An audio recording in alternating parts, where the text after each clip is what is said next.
Well, with the Mainly Wrestling Show, I'm Jack Milner. Thanks, John. He's John Jacobs, and she's Lissy Almeida, fresh off the back of interviewing some of WWE's hottest stars at the weekend. We're going to have a look at World Championship Wrestling from the 6th of May 1989. JJ will fill you in as we go along here, but we are building towards the last of the famous Flair Steamboat trilogy, where they end up having an all-timer at Wrestlewar. Steamboat came back in February, won the belt back, but there's lots of other stuff going on. However, nobody wants to hear that. Lissy, you interviewed Becky Lynch and Bianca Belair the weekend. How did that go down? Well, I'm not going to lie. I had a little fangirl moment. I had to cool off. I'm just kidding. It was wonderful, honestly. You're not kidding. Frank messaged me going, I've never seen someone look so excited. Oh my God. No, Frank was like, Lissy, I've never seen you so excited. First of all, you guys know how I am. Like, I'm always like very like even keel. So just for me to be excited about something probably spoke volumes. Frank was like, okay, we have to interview them. But I was afforded the opportunity to, chat with Becky, as well as Bianca. And it was, really great. Both of them were just so easy to interview. And, you can tell that Becky is just so passionate about what she does. I watched other people interview her, and like, she doesn't give the same interview twice, and she just brings like such energy, and you're just like, this is really you. Like, it's just so phenomenal the way that she carries herself. Obviously she's great in the ring. She's great on the mic. She's great out of the ring. I mean, she's really being a great ambassador for the WWE. And then same with Bianca. She is wonderful. You guys know she's so athletic. She's, just so talented, and just to be able to have, someone like her, wearing the belt, it's great. And it was just great to be able to meet them, chat with them, take pictures. Definitely the highlight of my weekend. That's really going to be very, very difficult to top. I'm sorry, Katie, back in line, the man's here. I watched a couple of the videos that were up, and I was really impressed, because I know I've been in that situation where you're just kind of thrown in the deep end, like, here's a microphone, here's a camera, talk to some people, like, and it's intimidating, and I think you did really well, and I don't think I could remain that cool with Becky Lynch stood in front of me or someone like that. So yeah, I think you did really, really well, and we're looking forward to more stuff coming from you. I wouldn't equate it. The first time, and this wouldn't mean nothing to you, Lissy, the first time I interviewed on the same weekend, Phil Taylor and Gary Anderson. I was like, oh, this is Phil Taylor. Like, he's 14-time, but these are darts players, and they're very normal guys, and they don't like being interviewed. They're very lucky. Whereas you had Becky Lynch in full the man character. We get rowdy. Don't worry about that. It doesn't matter if she knocks her out. She's gonna win. Okay, like, yeah, very good. And you've got to be able to go back and forth with that level of energy. I think that me and you have interviewed, Jack. I've done some snooker players. You've done some darts players, and like, they're quite low energy. Like, they just come off. They've played a game or something, but you're dealing with Becky Lynch in hype mode, and you've got to match that. Yeah, I think you did really well. Yeah, thank you. And they're honestly, like, they're so different, but each equally easy to interview, and just obviously just so genuine. And so you just tell that they're just so passionate about it. And they were great ambassadors. Like I said, Bianca was in Amanda Serrano's, team camp, and obviously Becky was there for Katie. So it was pretty cool. They came out during the weigh-in, and they each cut their own little promos, and I was like, wow, like, it's impossible to ignore the crossover between boxing and wrestling. It's in MMA and other combat sports. It is impossible to they do have transferable skills, but no shade to anybody.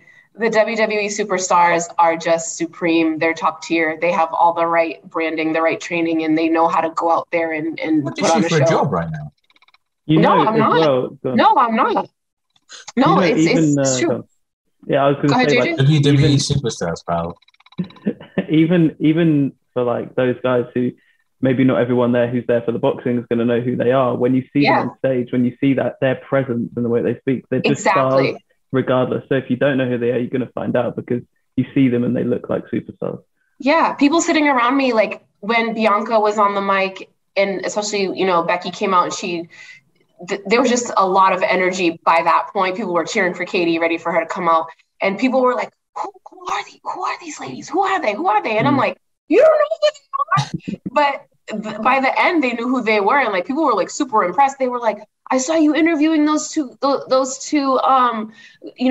from the WWE. What do they do? And I was like, you don't know who they are? I can't believe this. But people definitely left knowing who they are. And I think it just helps to kind of open up that door where it's like, oh, cool, you can be a wrestling fan, and you can be a boxing fan, and you can be whatever fan you want to be. You don't have to be loyal to one, or alternatively, you don't have to be loyal to one brand of wrestling. You guys know I say this all the time.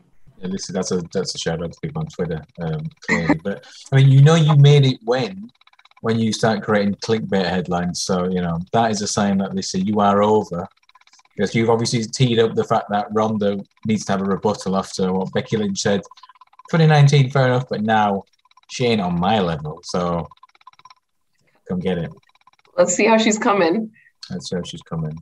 I don't think there's going to be anything quite of that significance on the show we're going to watch now, which is World Championship Wrestling, 6th of May, 1989. It's episode 6465 if you're on a network like JJ and I, because we live outside of the United States. Probably good reason. And Lissy, for those on the cock. Sorry, I just dropped my other laptop. If you're on the cock, very excited. If you're on the cock, it is World Championship Wrestling, Season 5, Episode 18. And we are Jack, I don't know if you got some grasshoppers outside, but there's like a clicking noise, some kind of something coming from your end. Something. All right, then is that Lissy? I think it's no, sir. And we're going to click play in 3, 2, 1. Quite loud. This is 3 weeks after Ricky's in Full Dragon Regalia. 3 weeks earlier, they finished in the old TBS studios, which I adore, which the NWA kind of brought back in the last couple of years. And they moved to Center Stage. Is that Orlando? Is it? Center Stage? I don't know. I'm not sure, actually. Shocking. Something I don't know. I think it's in Orlando, because I'm sure that's where he went to create cheap TV shows. Center Stage TBS? Center Stage TBS. Atlanta. This is Pretty Sexy. P.S. Michael Hayes. I think it's in Atlanta, buddy. Oh, right. That would make more sense. You told me this was a young Hunter Hearst Helmsley, I would have believed you. This is quite the regalia by the Freebird. Some guy.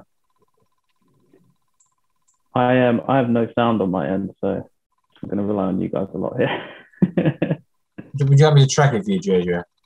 We can do if it's worth tracking. I don't think you're missing much, but I mean, we can certainly try. Sorry, I'm sorry. Am I on the wrong thing? You might be. Oh, I'm in the wrong week. I'm sorry. Episode 18. Just kidding. Proof, if ever, that Lissy doesn't listen to a word I say on this show. I think I said the word 6th of May.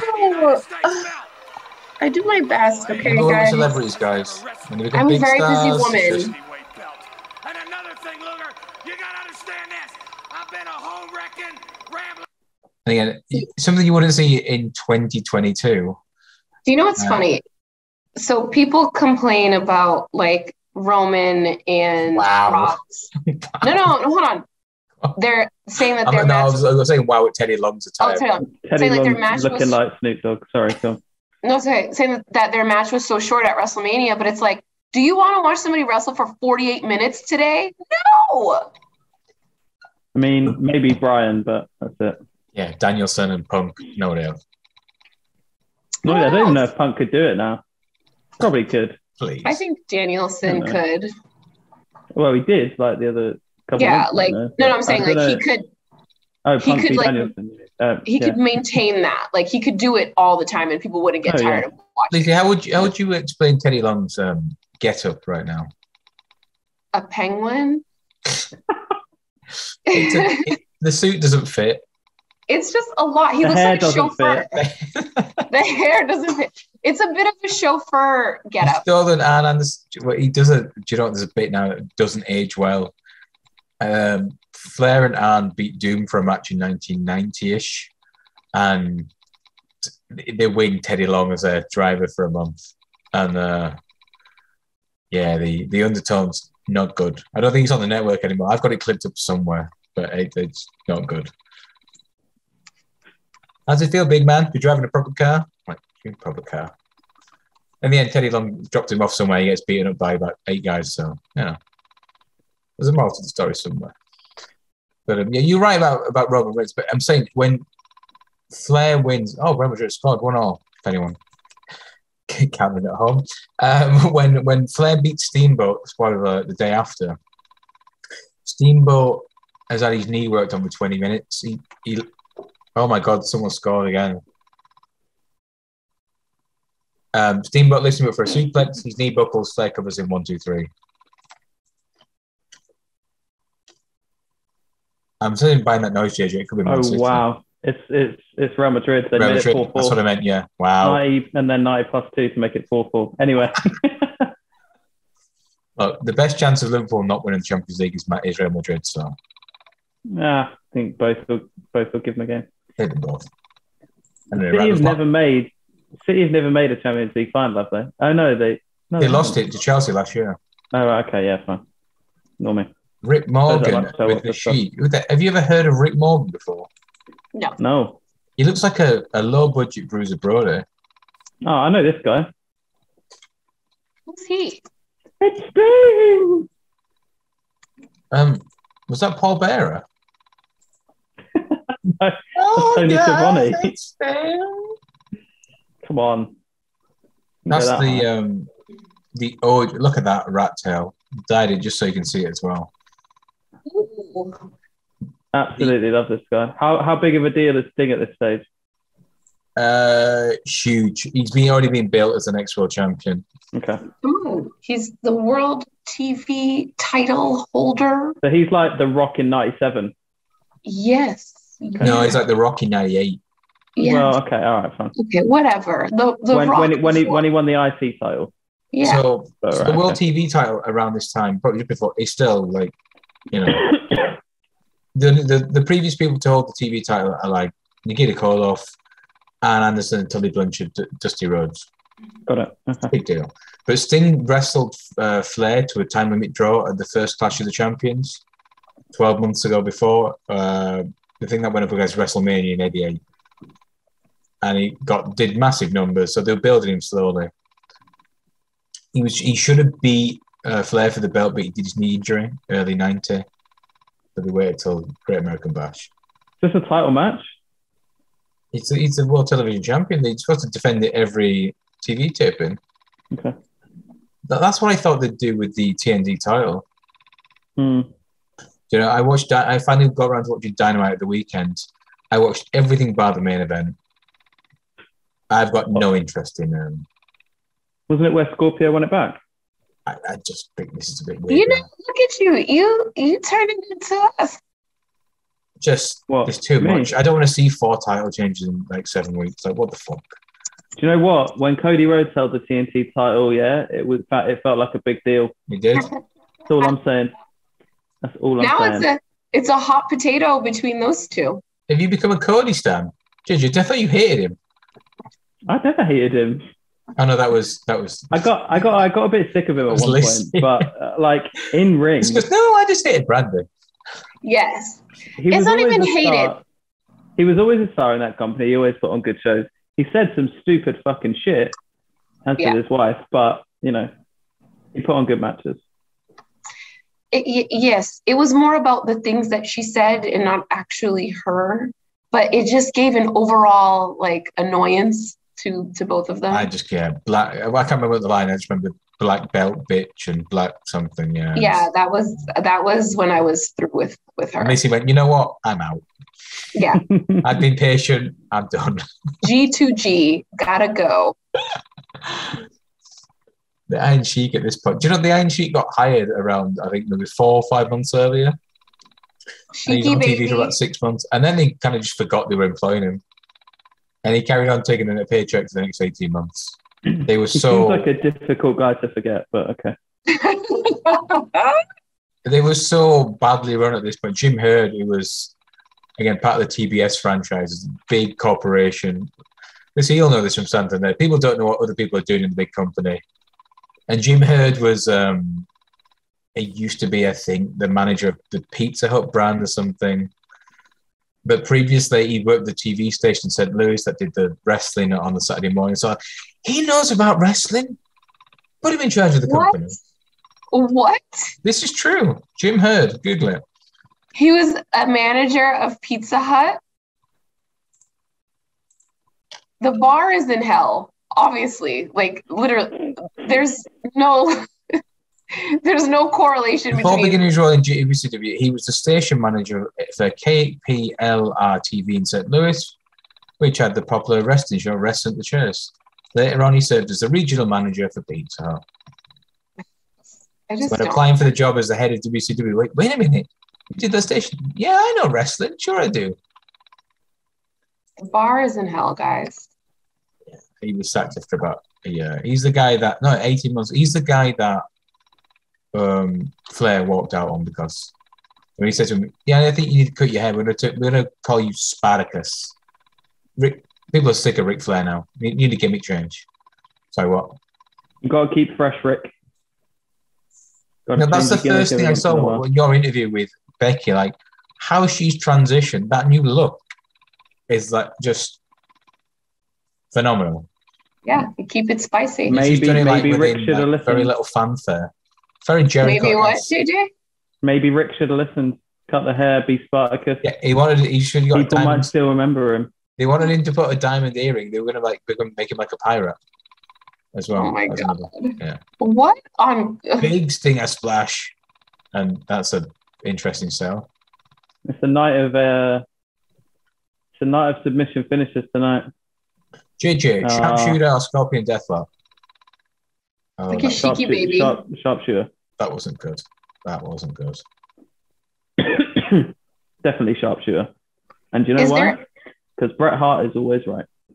Wow. You don't need to tell me, buddy. It's a lot going on. I'm going to do a buddy count this fucking episode. I need to get over that. Oh, roll through. What's he doing? Please don't tell me. Little messy. Oh, dear. Yeah. 1989, not a good year for pro wrestling. I feel like that was supposed to finish with a Scorpion Deathlock, and then something went wrong, and he just went, right, fuck it, I'm rolling you up.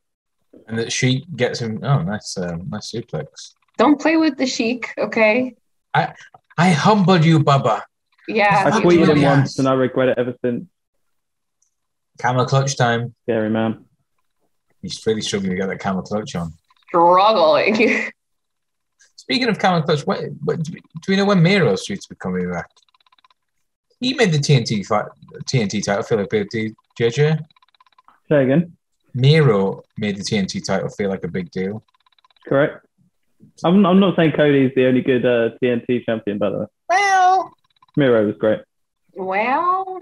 I mean, I don't get Darby. I'm too old to get Darby. I get that. Oh, but Darby's defenses, like, Darby had some fucking brilliant matches in that. He's such a good babyface from underneath kind of wrestler.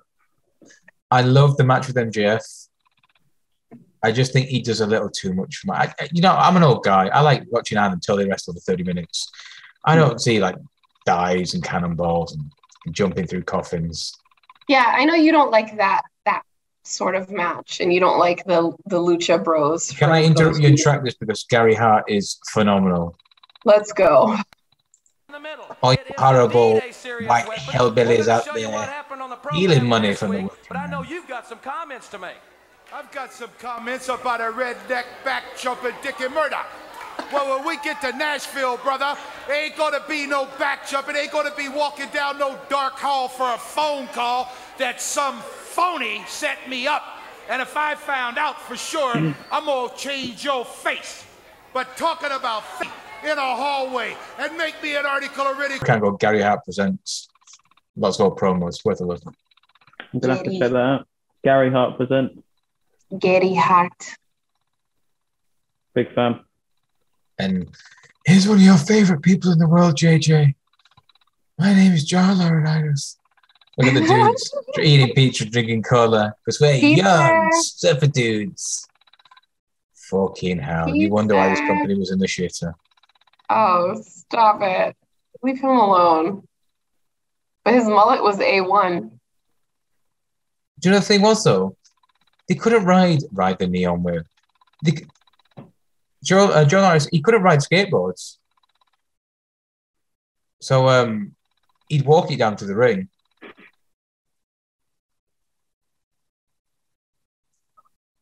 Yeah, we're young and cool. This is a terrible, terrible promo video. So bad. It's just really bad. So Jim Herd following him around based, the skateboard shop. They stole that from the Rockers. But they based everything. Again, Jim Herd just tried to steal everything that the WWF did. Tried to set up appeal to kids. We've seen shows from like 85, 86, 87. It's quite serious, tough. These are men going to fight. And now it's like, yeah, let's get down with the kids. Yeah. They're wearing like swim trunks. I love this. Matching pink swim trunks. Get them off. Show off our stripy underwear. Yeah. Oh my good God. Oh, I did warn you both before. Like, alcohol is necessary. Why do you do this to us? Like, this is cruel and unusual punishment at this point. Look, but I know, like you said, like after this, we're going to watch the show right after, aren't we? We're going to watch Ric Flair versus Ricky the Dragon Steamboat. Is that what we got next? Or are you going to make us watch if you want, I'd gladly watch Wrestlewar in 9. No, he sent us. I'm pretty sure I end up getting drunk and live streaming it on Instagram anyway. I did it for... This is when you guys joined me, right? For Chi-Town Rumble? Doesn't matter. It's okay. We've got Tito, Santana, and Virgil to look forward to in our next episode. Someone's just called JJ. Say again? There's loud noises in the arena. Oh, sorry. I should pay attention. My bet's dead anyway. So. Yeah, they bottled it. 3-1. 3-1. Yeah. Pep's such a fraud. Oh, nice rollout from Johnny Ace. Double shoulder tackle. Wow. What's this guy called in the mask? Oh my God knows. I forgot. I think it's the assassin or something. It is George South and the Raider. Oh, the Raider. Okay, fine. You like I the like my fact name that better. William Regal's on AEW. Ah, look at that. They did the little thing. Mr. Ross, you know Mr. cool. Schiavone, man with the mask. Can we talk about how William Regal has done more in the last 3 months than he has done in the last 4 years? Whoa. It's a gem. You know, I've got some stuff to say about the AEW situation and the WWE situation and the NXT situation, but, you know, I feel like this isn't the platform because there's a big match happening, a big main event, and I really want to focus. Come on, JJ, humour us. I just saw a post that was like, WWE released people, but they spend money on big stars like Cody Rhodes because wrestling's a business. AEW let people's contracts run out and they sign people like Keith Lee and CM Punk and Bryan Danielson because wrestling's a business. It really annoyed me because WWE will sign you to a 5-year contract and cut you whenever the fuck they want. Not a 5-year contract, is it? It's 3 months. Right. AEW, if they don't want to use you, they let the contract run out. If they don't want to renew it, they don't renew it. And they also go, hey, you want to go to AAA? You want to go to GCW? You want to go here, there? Do it. So I don't see how they're the same thing. It's hard to compare the two when, again, I respect TK. One is a respectful way of dealing with it, and one is, I think, is a disrespectful way of dealing with it. So, okay. So I think we can look at it this way. And I did a guest spot on a friend's podcast this week to talk, and we got on this subject too. And like, my position is not anti or pro the way WWE does business. It's just, I think we have to remember, if you want all of that hand holding and stuff, go bank at a small bank, right? Where they're going to remember your name and they're going to do all, that cute stuff. If you want convenience, accessibility, and all that comes with it, and the top technology and all that, you bank with a big bank. So, and this is like my real life example that I'm using it for, right? WWE doesn't need to be cordial with their style of letting people go, because at the end of the day, it's just business. And like, people get so emotionally charged up and so emotionally involved in this. And it's like, guys, at the end of the day, it's business. Do you want to see these guys just showing up and sitting at catering every week? Cut them loose. But that's Are you sure you're not auditioning for a job at WWE? I'm saying that I'm not offended by the way that they let people go. Like, I want to say as well, I'm not offended by it either, but I don't think that the two situations are the same. Yeah. No, that's what I'm saying. No, and I get very annoyed when people like compare the two. It's the thing is, Lissy, I agree with you. You know what you're signing up for when you go to the Evil Empire. You're going for the paycheck. You're going to milk it for a few years and leave. Yes. Like, it's not, why do people, it's like, why do you continue to, what is that, the definition of insanity? When you do the same thing over and over again. The same thing over again and expecting a different outcome. Like, guys, we're not new to this. So, okay, cool. Like, Tony Khan wants to waste his money and let people stay under contract for 3 years and not use them, but let them work somewhere else. That's fine. But, you know, the Jim Cornette podcast. Tony Khan, great friend, bad businessman. What the fuck? Get rid of them. These guys can go wrestle at GCW or AAA, and I think that that's awesome. And I do appreciate a lot of that. I love AEW. I appreciate that, like, other companies' belts are able to be shown on their show and defended on their show and stuff like that. But it's like, you have to realize they're in two totally different leagues. We're not even in the same like book right now, guys. It's okay. I did see somebody make a point saying, like, when say Kenny became TNA champion, and then people were showing up for the Good Brothers, because what did AEW gain from that? How did they gain? They were putting TNA on a national platform and having their world champion go and wrestle on TNA's pay-per-view. How do AEW gain from that? It's a fair criticism. Yeah, but it's the same. Like, they're going to be putting the likes of Ishii and Okada and people like that, who I think a lot of people who watch AEW may have heard the name or not really ever seen or not really ever known. Yeah. All that's going to do is build up, New Japan and the guys over there. But, there's a theory that a rising tide raises all boats, no? Like, if more people are watching wrestling and more people are excited about wrestling, and Tony thinks that he puts out the best wrestling product, then fine, there's no issue with that. If you have confidence in your own product, people come back regardless. Yeah, that's it. So, like me, I'd never seen Suzuki wrestle before I'd seen him on AEW. I'd never seen Ishii wrestle before I'd seen him on AEW. All these people are like new people to me. I might go, fuck no, I love Suzuki. I'm going to go watch him here. I'm going to go watch him there. Amazing. So more people are watching indie wrestling. More people are going to these shows because Suzuki's now a bigger deal. More people are dragging their friends along, and more people are watching wrestling overall. And that's wonderful, and it contributes to the overall wrestling culture and the overall, opportunity to do crossover. And I do love that as a wrestling fan. I do.